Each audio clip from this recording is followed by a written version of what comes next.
সাকিব আল হাসান কোথাও গেলে এমনিতেই লোকের বন্যা বয়ে যায়। সেখানে সাকিবের সাথে যদি থাকেন মোহাম্মদ সালাউদ্দিন, সাব্বির রহমান, হাসান মাহমুদদের মতো তারকারা, তাহলে তো কথাই নাই। আর সেই প্রোগ্রাম যদি হয় রুবেল হোসেনের বাইক শোরুম উদ্বোধনের, পুরোই সোনায় সোহাগা। এত বড় তারকাদের এতটা কাছ থেকে দেখার সুযোগ ভক্তরা কি করে মিস করেন? তাই রুবেলের বাইক শোরুমের সামনে হাজার হাজার মানুষের ভিড়, পুরো রাস্তা জ্যামে, গাড়িতে সয়লাব।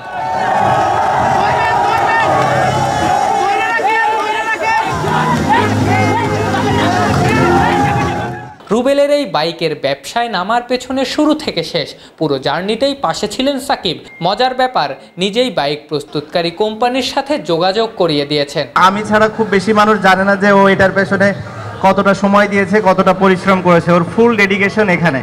সো আশা করবো এর প্রতিফলন ও দেখতে পাবে অদূর ভবিষ্যতে। আপনারা সবাই ওকে সাপোর্ট করবেন। ইয়ামার সাথে ও হয়তো এর আগে থেকে অত বেশি দিন হয়নি ওর সম্পর্ক হয়েছে, বাট যখন থেকেই হয়েছে আমার মনে হয় শুরুটা আমার মাধ্যমে, প্রথম যোগাযোগ আমার মাধ্যমে।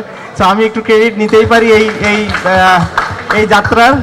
আশা করি ওর যাত্রা সফল হবে। ওয়ালটন এয়ার কন্ডিশনার এক্সচেঞ্জ অফারে স্প্লিট এসিতে 23,000 টাকা পর্যন্ত নিশ্চিত ছাড়। রুবেল যে বাইক কোম্পানির ডিলারশিপ নিয়েছেন, সাকিব সেই কোম্পানিরই ব্র্যান্ড অ্যাম্বাসেডর। এজন্য অনেক সময় তরুণ ক্রিকেটারদের ডিসকাউন্টে বাইক কেনারও ব্যবস্থা করে দেন। আফনান পিয়াল, অলরাউন্ডার।